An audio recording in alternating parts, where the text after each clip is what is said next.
I never thought I'd be brave enough to share this story, but seeing other survivors speak out has given me courage. This happened in rural Montana, and it took me 3 years to feel safe enough to talk about it publicly. I'm still in therapy, still healing, but I finally feel ready to tell the world what happened to me and dozens of other girls. Warning, this story contains descriptions of human trafficking, forced marriage, manipulation, and abuse. Please take care of yourself while reading. The beginning, a perfect family that wasn't. My biological father died when I was 8, leaving my mom struggling with crushing debt and severe depression. The life insurance wasn't enough to cover the medical bills from his cancer treatment, and Mom worked 3 jobs just to keep our tiny apartment in Missoula. I barely saw her, spending most afternoons alone doing homework while she cleaned offices downtown. When I was 12, everything changed. Mom met Robert Chen at the hotel where she worked as a night cleaner. He was staying there while overseeing a construction project, and according to Mom, he was immediately smitten with her quiet dignity and work ethic. Within 6 months, they were married, and we moved to his sprawling ranch outside Billings. Robert seemed like our salvation. He was 45, successful, charming, and incredibly generous. He owned Chen Construction, which had contracts throughout Montana and Wyoming, plus several trucking companies that transported equipment and materials across the Northwest. The ranch was beautiful, 500 acres with horses, cattle, and a house that felt like a mansion compared to our cramped apartment. At first, everything seemed perfect. Robert was the father figure I desperately wanted. He bought me a horse named Dakota, enrolled me in Billings Preparatory Academy, and filled my closet with clothes I'd only dreamed of owning. He treated my mom like a queen, buying her jewelry and taking her on weekend trips to places she'd never imagined visiting. For 4 years, I thought I'd finally found the stable family I'd always craved. Robert was strict but fair, expecting good grades and respectful behavior. He taught me to ride horses, helped with my homework, and even attended every school play and volleyball game. Looking back, I realized he was grooming me to be the perfect, obedient daughter, which would make me an even more valuable commodity later. But when I turned 16, everything changed overnight. The first warning signs. It started with Robert's business partner, Marcus Williams, visiting more frequently. Marcus was a 43-year-old divorced man who owned Williams Transport, a fleet of long-haul trucks that Robert used for his construction projects. He'd been to the ranch before for business dinners, but suddenly he was there every weekend, staying in our guest house and joining us for family meals. Marcus made my skin crawl from the very beginning. He'd stare at me during dinner, making comments about how mature I looked, how I was becoming quite the young woman. He'd find excuses to touch my shoulder or pat my hand, lingering just a little too long. When I started developing at 14, his attention became even more uncomfortable. "Emma's going to break hearts when she's older," he'd say to Robert, as if I wasn't sitting right there. "Beautiful girls like her need strong men to protect them." When I complained to my mom about feeling uncomfortable around Marcus, she brushed off my concerns as teenage dramatics. "He's just being nice, Emma," she'd say with that tired smile she wore whenever she didn't want to deal with conflict. Robert's business depends on maintaining good relationships with partners like Marcus. You're probably just not used to male attention. But it wasn't normal male attention. There was something predatory in Marcus's eyes, something that made me want to hide whenever he was around. I started avoiding common areas when he visited, claiming I had homework or wasn't feeling well. What I didn't know was that Robert and Marcus had been planning my future since the day I turned 16. The construction and trucking businesses were legitimate on the surface, but they were also fronts for something much darker. A sophisticated network that moved young girls across state lines for wealthy men who preferred traditional wives who wouldn't ask questions or have any legal recourse. The first real warning came during a family dinner in March of my junior year. Marcus was visiting again, and after several glasses of Robert's expensive wine, he became bolder than usual in his comments about my appearance and future. "Emma's going to make some man very happy someday," he said, his eyes lingering on my chest in a way that made my stomach turn. "A young wife is such a blessing. They're so malleable, so eager to please." Robert laughed, raising his glass in what seemed like a toast. "She's got good breeding too. Smart, obedient, knows her place. Not like these modern girls who think they know better than their elders." I was sitting right there at the table, but they talked about me like I was livestock being appraised at an auction. When I tried to excuse myself, claiming I needed to finish an essay for English class, Robert's voice turned sharp. "Sit down, Emma. We're having a conversation about your future. You should be interested in what we have to say." The way he said "your future" sent ice through my veins. There was something final about it, something that suggested my future had already been decided without my input. I spent the rest of dinner in silence, pushing food around my plate while Marcus and Robert discussed business deals and mutual acquaintances in what sounded like coded language. That night, I couldn't sleep. Around midnight, I went downstairs for water and heard voices coming from Robert's study. The door was partially open and I could see Robert and Marcus sitting in leather chairs with glasses of whiskey, speaking in hushed but urgent tones. I crept closer, pressing myself against the wall to listen. What I heard made my blood run cold. Contract is already signed and notarized. 50,000 is more than fair for a girl of her quality. She'll adjust once she's married and away from outside influences. Other girls have adapted well to their new situations. Other girls. The phrase echoed in my mind as I snuck back upstairs, my heart hammering so hard I was sure they'd hear it. This wasn't just about me, there were others. Other girls who'd been in my position, who'd been sold to men like Marcus.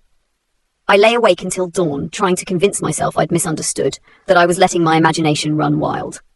But deep down, I knew what I'd heard. Robert and Marcus were planning to sell me, connecting the dots. Over the next few weeks, I started paying attention to things I'd previously ignored or dismissed. Robert received a lot of late-night phone calls, always taking them in his study with the door closed. When I walked past, I could hear him speaking in hushed, business-like tones about deliveries, packages, and client satisfaction. Strange men visited the ranch at odd hours, always meeting Robert in the barn rather than the house. They drove expensive cars with out-of-state license plates and carried briefcases. Robert introduced them as business associates when I happened to see them, but there was something off about these meetings. Too secretive, too urgent for normal construction business. There was also a locked room in the basement that Robert claimed was just storage for old files and seasonal decorations. But I'd seen him carry large duffel bags down there, and sometimes I heard muffled sounds from behind that door. Voices, movement, what might have been crying. I started paying closer attention to Robert's construction business too. The work crews were mostly young men who barely spoke English, living in trailers on job sites with no permanent addresses. They looked scared, underfed, and worked impossibly long hours for what Robert claimed were generous wages. When I mentioned this to my mom, she got defensive. Robert provides opportunities for people who need them, she snapped, her voice carrying that edge it got whenever I questioned anything about our new life. Immigrants need work, and he's generous enough to help them. You should be grateful instead of asking so many questions. But I couldn't stop asking questions, especially after what happened to Sarah Martinez. Sarah was a girl from my school whose family had fallen on hard times after her father was injured in a mining accident. The medical bills and lost income had left them facing foreclosure on their small house. Robert had generously offered to help, giving Sarah's parents work, her mother cleaning offices for one of his subsidiaries, her father doing light maintenance despite his injuries, and a place to live in a trailer on one of his remote properties. Sarah was 17, beautiful in that wholesome girl next door way and completely trusting of adults. She'd been raised to be respectful and grateful, never to question authority figures. She was also desperately grateful to Robert for saving her family from homelessness. One day, in late March, Sarah simply disappeared from school. The official story was that she'd gone to live with relatives in California to help care for an elderly grandmother, but something felt wrong about the explanation. Sarah had never mentioned any relatives in California, and she'd left behind her beloved cat, Princess, and all her belongings. Most telling of all, she'd abandoned her college applications. Sarah had been planning to study veterinary medicine and had talked about it constantly. When I asked other students about Sarah's sudden departure, they seemed scared to discuss it. Most just shrugged and changed the subject. But one girl, Rebecca Chen, no relation to Robert despite the shared surname, pulled me aside after algebra class. "Best not to ask too many questions about the Chen family business," she whispered, glancing around nervously. "My dad works for one of Robert's subcontractors, and he says bad things happen to people who get too curious. Sarah's family was asking questions about where she really went, and suddenly they got evicted from the trailer. Now they're living in their car." That was when I decided to do some investigating of my own, the discovery leaf.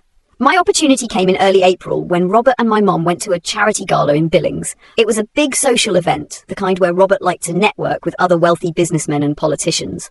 They'd be gone for hours, first at a cocktail reception, then dinner, then dancing. I waited until their car disappeared down the long driveway, then went straight to Robert's study. He kept the door locked when he wasn't home, but I'd watched him enter the code on the electronic keypad enough times to memorize it. 0847, my mom's birthday. The study was Robert's private domain, all dark wood and leather, with expensive hunting trophies on the walls, and a massive desk that faced the window overlooking the ranch. His computer was password protected, but I'd prepared for that too. The password was embarrassingly predictable. Lisa 00509, my mom's name and the date they'd married.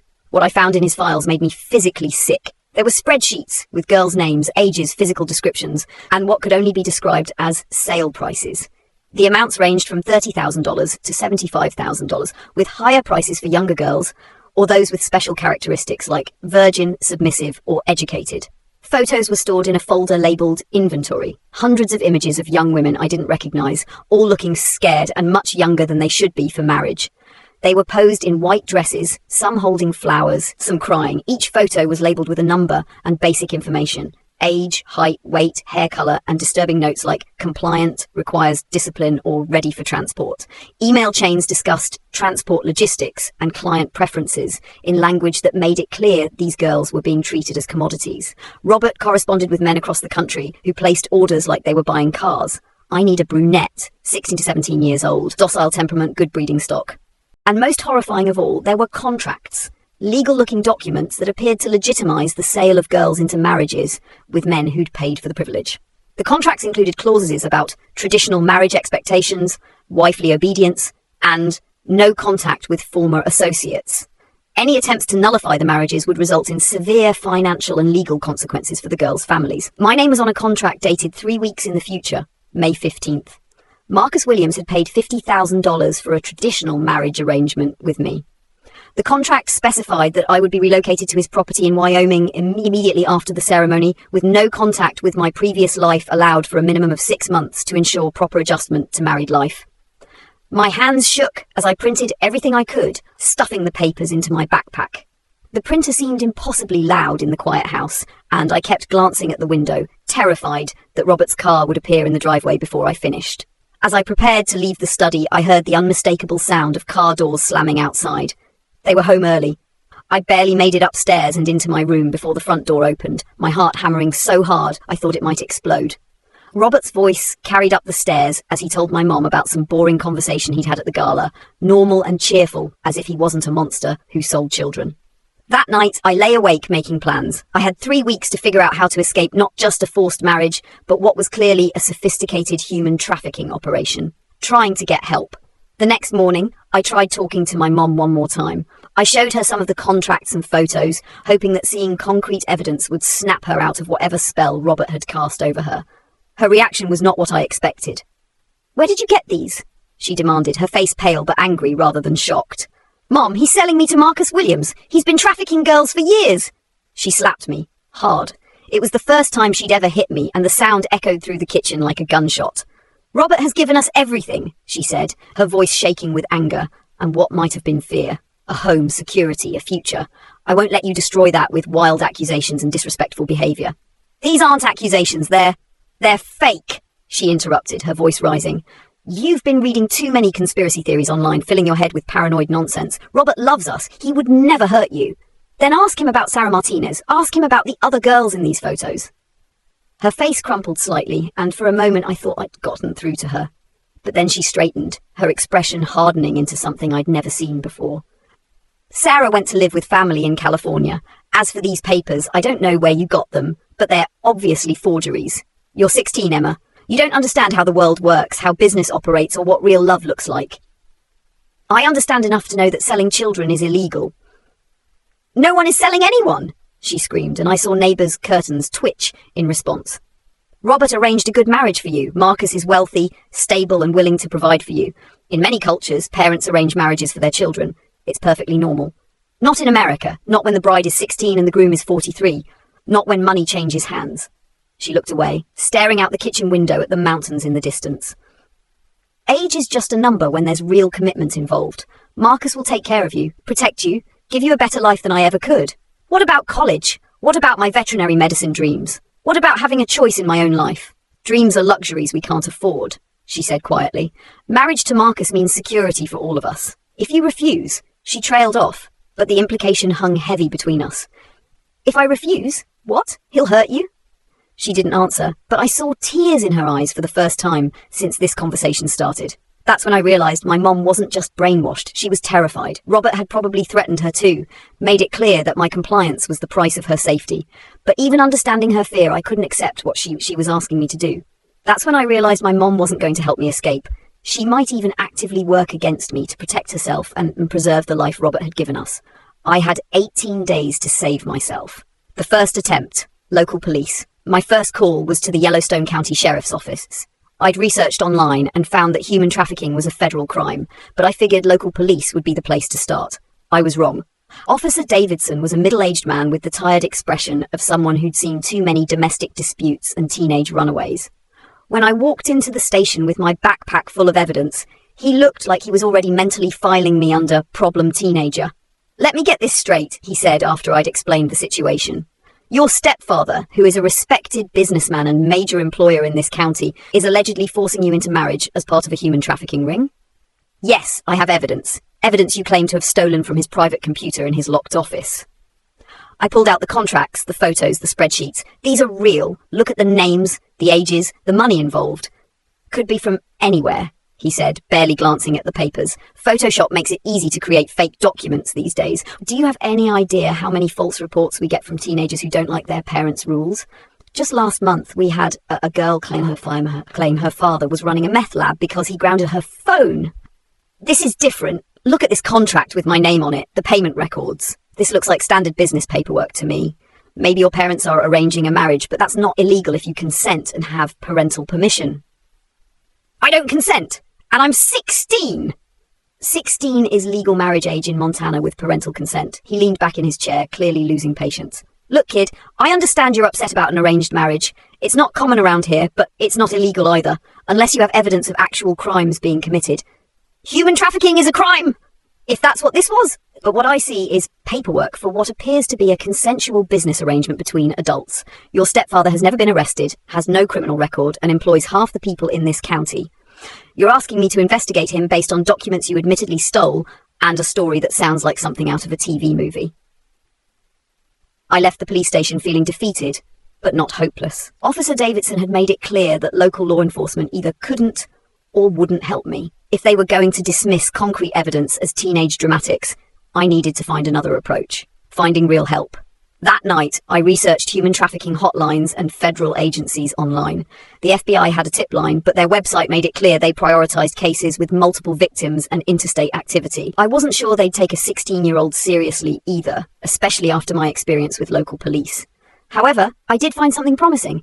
Information about a non-profit organization called Underground Freedom that specifically helped victims of trafficking escape dangerous situations. Their website had stories from survivors that sounded similar to mine, and they emphasized that they believed young people and took their reports seriously. I bought a burner phone with cash I'd saved from babysitting jobs and called their emergency line from the parking lot of a grocery store in town. "Underground Freedom, this is Maya speaking. Are you in immediate danger?" I think so. My stepfather is trying to force me into marriage with his business partner. I found contracts showing money changing hands, and I think they're trafficking other girls too." Maya's voice came more alert and focused. "Where are you located and what's your name?" "Montana, near Billings. My name is Emma Chen." "Well, that's my stepfather's name. My real last name is Sullivan." "Okay, Emma, I need you to listen carefully. What you're describing is absolutely human trafficking, regardless of any paperwork that tries to make it look legal or any cultural justifications people might give. How long do you have before this forced marriage?" 18 days. The ceremony is scheduled for May 15th.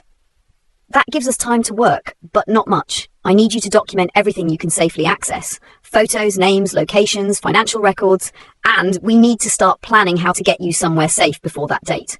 "What about the other girls?"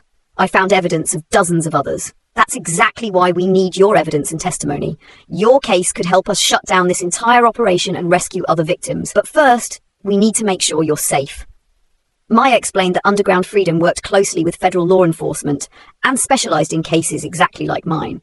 She gave me a secure email address and instructions on how to safely upload the evidence I'd collected. Most importantly, she said, act completely normal at home. Don't let them know you're planning anything. Can you do that? "I think so, but what if they move up the timeline? What if they suspect something?"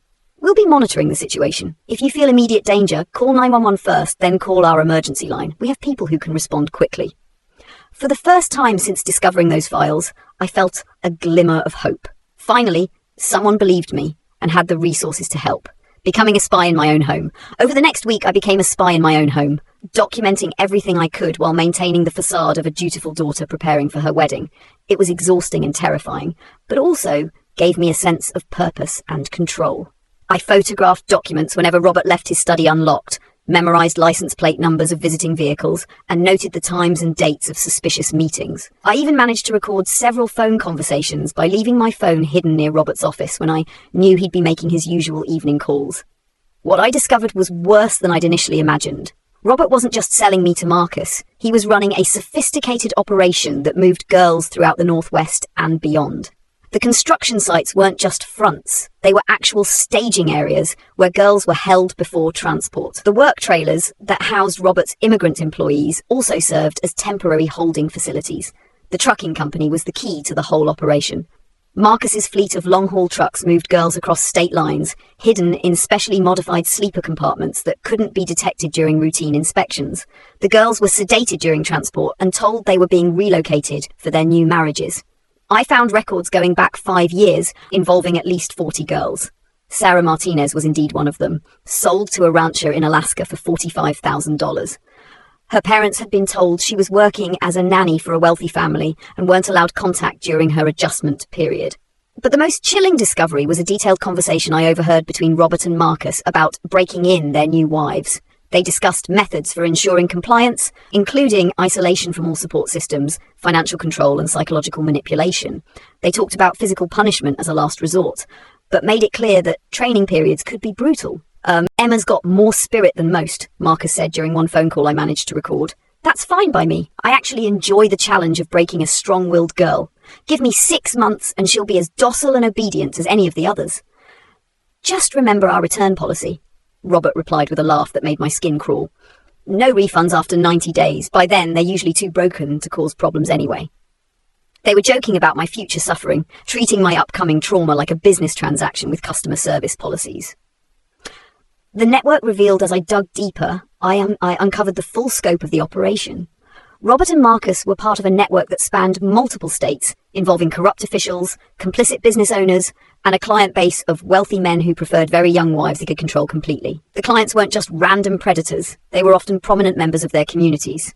Ranchers, business owners, politicians, even some law enforcement officials. They paid premium prices for girls who were young, attractive, and had no family connections or support systems that might interfere with their new marriages.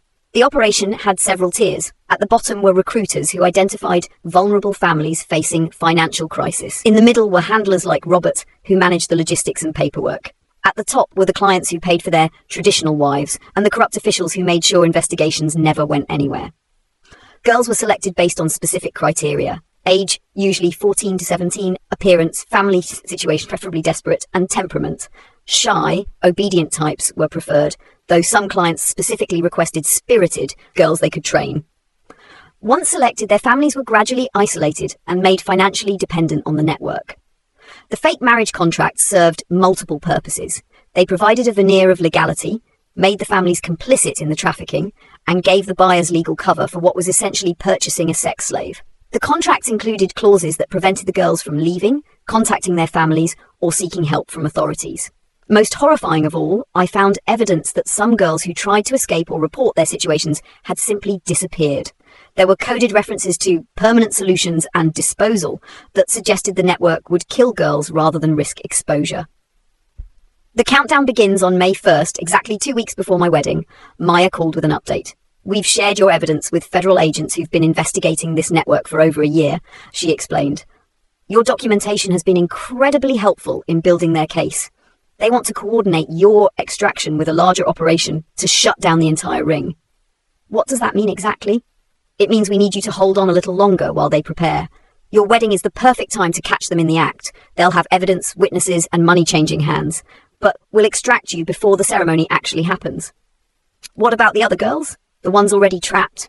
That's exactly why this timing is so important. Your case is going to help us rescue dozens of others and arrest everyone involved in this network. But I need you to act completely normal until then. Can you do that? The next 2 weeks were the most difficult of my life. I had to sit through dress fittings, menu tastings, and meetings with the minister who would perform the ceremony. I had to smile and nod while Marcus described the isolated ranch in Wyoming where we'd live, where I'd be completely cut off from anyone who might help me. It's so beautiful and private, he'd say, his hand resting possessively on my knee. No neighbours for miles, no distractions from your wifely duties. I've designed it specifically for a young bride who needs guidance adjusting to married life. Translation. I'd be imprisoned and tortured until I was completely broken. Robert seemed pleased with my apparent acceptance of the situation. "I'm proud of how mature you're being about this," he told me one evening. "Some girls make this harder than it needs to be, but you understand that this is what's best for everyone." The wedding plans were elaborate. Robert spared no expense to make it look like a legitimate celebration. 100 guests were invited, including many prominent local families. A photographer was hired to document the event. Even my mom seemed caught up in the excitement, talking about how beautiful I'd look and how proud she was. Only I knew it was all theatre designed to legitimize a crime. The final days. 3 days before the wedding, Marcus moved into our guest house to help with final preparations. His constant presence made my skin crawl, but it also provided opportunities to gather more evidence. He made phone calls to other network members discussing future acquisitions and comparing notes on training techniques. I managed to record several conversations that detailed exactly how the network operated, who was involved, and where other girls were being held. Each piece of evidence felt like a small victory, proof that my suffering might help save others. 2 days before the wedding, my mom had what she called a mother-daughter talk about marriage expectations. It was one of the most disturbing conversations of my life. "Marriage isn't like the movies, Emma," she said, sitting on my bed while I pretended to organize my new clothes. "It requires sacrifice, obedience, and understanding that your husband's needs come first. Marcus is a good man who'll provide for you, but he expects certain things in return." "What kind of things?" "Complete loyalty, no contact with old friends who might fill your head with modern nonsense, no questioning his decisions or arguing with his rules, and—" She paused, looking uncomfortable. "You need to understand that physical intimacy is part of marriage, whether you're ready or not." My blood ran cold. "Mom, are you telling me I have to let him rape me?" "Don't use that word," she snapped. "It's not rape when you're married. It's your duty as a wife. The sooner you accept that, the easier your adjustment will be." "What if I can't? What if I fight back?" Her face went pale. "Then Marcus will have to discipline you until you learn." Robert explained that some young wives need firmer guidance. "It's normal, Emma. It's how women have lived for thousands of years." That night, I called Maya one final time from the burner phone. "I don't think I can do this," I whispered, hiding in my closet. "They're talking about rape and discipline like it's normal. What if something goes wrong with the extraction?" "Emma, listen to me," Maya said firmly. "We have agents positioned around your property. Federal marshals are standing by. The moment you give the signal tomorrow, you'll be surrounded by people whose job is to protect you. This is going to work." "What's the signal?" "During the ceremony, when the minister asks if you take Marcus as your husband, you say, 'I need help,' instead of 'I do.' Our people will be there, and they'll move immediately." "What if Marcus or Robert realizes what's happening and tries to hurt me?" "That's why we have a full tactical team ready. These people are dangerous, but they're not going to hurt you with federal agents watching. Tomorrow night, you'll be free, and this nightmare will be over." The wedding day, May 15th, dawned clear and beautiful, which felt like a cosmic joke. It should have been stormy and dark, matching the horror of what was supposed to happen. I woke early to the sound of caterers setting up tables in our backyard. Through my window, I could see Marcus directing workers as they arranged chairs and strung lights. He was dressed in an expensive suit and looked happier than I'd ever seen him. Today was the day he'd finally get what he'd paid for. My mom came to wake me at 8 a.m., her face glowing with what looked like genuine happiness. "Today's the day, sweetheart," she said, sitting on my bed. "In a few hours you'll be Mrs. Marcus Williams. Isn't that exciting?" I managed a weak smile. "I'm nervous." "That's normal. Every bride is nervous on her wedding day, but once you're married and settled in your new home, you'll see how perfect this all is." The morning was a blur of hair appointments, makeup application, and getting dressed in the elaborate white gown Robert had chosen. It was beautiful and expensive, but it felt like a costume for a play I didn't want to be in.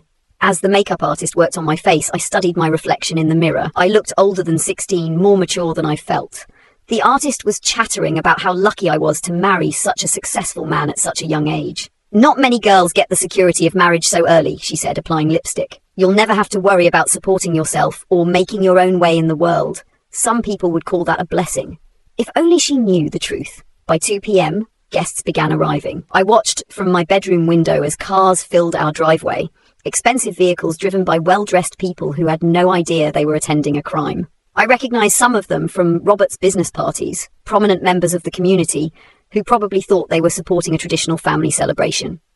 But scattered among the legitimate guests, I noticed several people who didn't quite fit. They were too alert, too observant, constantly scanning the crowd rather than socializing. Federal agents, I realized. Maya had been true to her word. They were here. At 3:30 p.m, it was time. My mom helped me into the dress. tears streaming down her face. "You look so beautiful," she whispered. "Your father would be so proud." My biological father would have killed Robert and Marcus with his bare hands if he knew what was happening. But I didn't say that. Robert appeared in the doorway, wearing his best suit and a smile that didn't reach his eyes. "Ready, Princess?" I nodded, not trusting my voice. As we walked through the house toward the backyard, I felt like I was walking to my execution. My legs were shaking so badly I wasn't sure they'd support me, but somehow I managed to keep moving. The backyard had been transformed into something from a magazine.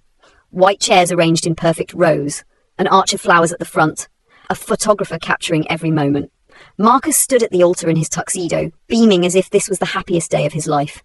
The minister was a man I'd never met before, someone Robert had hired specifically for this ceremony. Later, I'd learn he wasn't even a real minister, just another part of the elaborate charade designed to make trafficking look like marriage. The wedding march began, and I started down the aisle on Robert's arm. Every step felt like it took hours. Guests smiled and whispered about how beautiful I looked, how lucky Marcus was, how sweet it was to see such a young love story. If they only knew. As we reached the altar, Marcus stepped forward to take my hand from Robert. His grip was possessive, controlling, and I had to fight the urge to run. "You look perfect," he whispered in my ear. "I can't wait to get you home and begin your real education as my wife." The ceremony began with traditional wedding words about love, honor, and commitment. The irony was overwhelming. This wasn't about love or commitment. It was about ownership and control. Finally, the moment arrived. "Do you, Emma Sullivan, take Marcus Williams to be your lawfully wedded husband, to have and to hold, in sickness and in health, for richer or poorer, for better or worse, until death do you part?" The backyard fell silent. Every eye was on me, waiting for the "I do" that would seal my fate. Instead, I looked directly at Marcus, then at the crowd, and said clearly, "I need help." For a moment, nobody moved. The guests looked confused, the minister frowned, and Marcus's grip on my hand tightened painfully. Then everything happened at once. Men in FBI jackets seemed to materialize from nowhere. Guests screamed and scattered as agents surrounded the altar. Marcus tried to drag me toward the house, but 2 agents tackled him before he'd taken 3 steps. Robert was shouting something about his rights and demanding to see warrants, but his voice was drowned out by the chaos of agents securing the scene and reading rights. "Emma Sullivan?" A woman in an FBI jacket approached me. "I'm Agent Knox. You're safe now." The aftermath. The rest of that day was a blur of interviews, medical exams, and legal procedures. The FBI had executed search warrants on 12 properties across 4 states simultaneously, arresting Robert, Marcus, and 15 other men involved in the trafficking network. The search of Robert's ranch revealed everything I'd suspected and worse. The locked basement room contained falsified documents, large amounts of cash, and what appeared to be a holding area where girls were kept before transport. They found drugs used to sedate victims, restraints, and detailed records of every girl who'd been sold over the past 5 years. My mom was arrested too, charged as an accessory to human trafficking. Watching her being led away in handcuffs was one of the hardest moments of my life. Despite everything she'd done, despite her willingness to sacrifice me for security, she was still my mother. The media coverage was intense but respectful of my privacy. Headlines screamed about the Montana marriage trafficking ring and the teenage bride who brought down a criminal network. I was never identified by name, referred to only as a brave young woman whose evidence helped federal investigators. The trial. The trial lasted 6 months and was one of the largest human trafficking prosecutions in Montana history. I testified for 8 hours over 2 days, describing everything I'd witnessed, discovered, and endured. The defense attorneys tried to paint me as a rebellious teenager making up stories, but the evidence was overwhelming. Robert got 30 years in federal prison. Marcus got 35. 14 other men received sentences ranging from 15 to 25 years. The corrupt officials who'd helped cover up the operation got shorter sentences in exchange for their cooperation. My mom pleaded guilty to lesser charges and received 7 years with the possibility of parole in 5. She wrote me letters from prison, mostly apologies, mixed with attempts to justify what had happened. She kept saying she thought she was securing my future, that she never understood the full scope of what Robert was doing. I haven't responded to any of them. I'm not ready for that conversation, and my therapist agrees that I shouldn't feel pressured to forgive her just because she's family. The rescue operations of the 42 girls we identified as victims, 34 were successfully rescued. Some had been sold to men in other states and were found living in conditions of virtual slavery. Others had been moved internationally and couldn't be located. Sarah Martinez was found in Alaska, married to a man who kept her isolated on a remote property for 2 years. She was pregnant when they found her, malnourished and suffering from untreated medical conditions. She's in therapy now, slowly rebuilding her life with the help of victim services. One girl, Jessica Park, had been sold when she was 14 and was found 3 years later in Idaho. Her husband had convinced her that her family was dead and that she'd be killed if she tried to escape. She'd had 2 children by the time of her rescue and was so traumatized she didn't trust the agents who came to help her. Another victim, Maria Santos, had fought back against her buyer and been killed for it. Her body was found in a shallow grave on a ranch in Wyoming. She was 15 years old. Each rescue was a victory, but each tragedy was a reminder of what I'd narrowly escaped and what other girls were still enduring. Recovery and healing. 3 years later, I'm 19 and in college, studying criminal justice and psychology. I want to work with trafficking victims to help other girls who find themselves in impossible situations. But the path to recovery hasn't been easy. The trauma hasn't gone away. I still have nightmares about that basement room, about what would have happened if the extraction had failed. I jump when men approach me unexpectedly. Dating feels impossible when you've seen firsthand how some men view women as property to be bought and sold.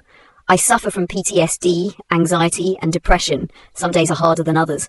I can't watch certain movies or TV shows that involve forced marriage or captivity. I panic in enclosed spaces and still check locks obsessively. Loud noises make me freeze up, thinking I'm about to be dragged away. But I'm alive, I'm free, and I helped shut down a network that was destroying lives. 42 girls got justice because I was brave enough to steal those documents, make that phone call, and say, I need help instead of, I do. The network's reach.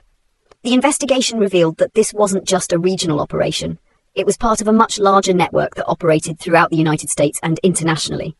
The FBI estimates that hundreds of girls were trafficked through similar schemes. Many of them never reported missing because their families were complicit or convinced the girls had chosen to leave.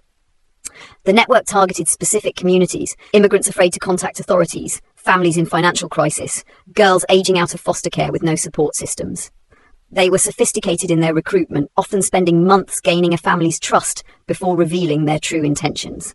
What made this operation particularly insidious was how they used legitimate cultural practices as cover. Many cultures have arranged marriage traditions, and the traffickers exploited people's respect for those traditions to hide criminal activity. They counted on law enforcement and social services, not wanting to appear culturally insensitive by investigating traditional marriages. The ongoing fight. The prosecution of Robert's network was a major victory, but it was just one operation among many. Human trafficking for sexual exploitation and forced marriage happens in every state, in every community. The victims are often young girls from vulnerable backgrounds who have no one to protect them. Since my rescue, I've worked with Underground Freedom and other organisations to help identify and assist other victims. We've developed better training for teachers, social workers, and law enforcement to recognise the signs of trafficking disguised as cultural practices. I've also testified before Congress about the need for stronger laws protecting minors from forced marriage. Many states still allow marriage under 18 with parental consent, which creates legal loopholes traffickers can exploit. The ripple effect. My case led to several other investigations and prosecutions. Girls who'd been sold by Robert's network but hadn't been rescued during the initial operation came forward when they heard about the arrests. Some had been trapped for years, convinced they had no escape. One of them, Amanda Wright, had been sold when she was 15 to a man in Texas who told her that her family had been killed in a car accident. For 3 years, she believed she was completely alone in the world. When she learned the truth, she helped authorities identify another trafficking ring operating out of Dallas. The domino effect continues. Each rescued victim potentially leads to more investigations, more arrests and more rescues. My evidence didn't just save me, it started a chain reaction that's still helping girls escape their captors. Living with the aftermath. People often ask if I regret speaking out, if the trauma of the trial and publicity was worth it. The answer is complicated. There are days when I wish I could just forget everything, when I'm tired of being defined by the worst thing that almost happened to me. I wish I could date without having panic attacks, travel without constantly looking over my shoulder, or sleep through the night without nightmares. But then I think about Sarah, found in Alaska after 2 years of captivity. About Jessica, reunited with children she thought she'd never see again. About Amanda, learning that her family was alive and had been searching for her. Every girl who was rescued because of my evidence makes the trauma worth it. Every trafficker sitting in federal prison instead of destroying more lives justifies the hardest thing I've ever done. The fight continues. The network Robert Marcus ran was shut down, but others have taken its place. Human trafficking is a multi-billion-dollar industry that adapts quickly to law enforcement efforts, new methods, new covers, new ways to exploit vulnerable people. I receive messages regularly from girls who recognize the warning signs in their own situations. Some are being pressured into arranged marriages that don't feel right. Others have discovered evidence of trafficking in their families or communities. Each message reminds me that this fight is far from over. To anyone reading this who might be in a similar situation, you're not crazy, you're not overreacting, and you're not alone.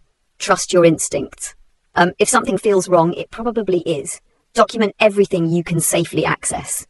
Tell someone you trust. Make a plan, but don't try to handle it alone. These people are dangerous and they have resources, but they're not untouchable. The National Human Trafficking Hotline is 1-888-373-78888. They have people standing by 24/7 who will believe you and help you escape. Local organisations like Underground Freedom have resources specifically for young women in forced marriage situations. Most importantly, remember that you have value beyond what anyone is willing to pay for you. You deserve freedom, choice, and a life where you're valued as a human being, not treated as property. Final thoughts. It's been 3 years since my wedding day that never was, and I'm still processing everything that happened. Some days I feel strong and proud of what I accomplished. Other days I feel broken and angry about what was stolen from me. My innocence, my trust, my sense of safety in the world. But I'm alive to feel those emotions, to work through them in therapy, to build a life based on my own choices. I'm in college studying subjects I'm passionate about. I have friends who know my story and support my healing. I have purpose in helping other survivors. The girl who walked down that aisle 3 years ago was terrified and powerless. The woman writing this today is still healing, but she's also strong, educated, and determined to make sure other girls don't suffer the same fate. That transformation didn't happen overnight, and it's still ongoing. Recovery from trafficking isn't linear. There are setbacks, bad days, moments when the trauma feels overwhelming. But there are also victories, moments of joy, connections with other survivors who understand. If you're a survivor reading this, know that healing is possible. It's hard work, it takes time, and it's not a straight path, but you can build a life beyond what was done to you. If you're someone who might be in danger, know that escape is possible. It's scary. It requires courage you might not think you have, but there are people who will help you find it. And if you're just someone who cares about this issue, know that awareness matters. The more people understand how trafficking really works, how it hides behind cultural practices, legitimate businesses, and respectable facades, the harder it becomes for traffickers to operate. My story isn't over. I'm still writing it, one day at a time, one choice at a time. And unlike the story Robert and Marcus tried to write for me, this one is mine to tell.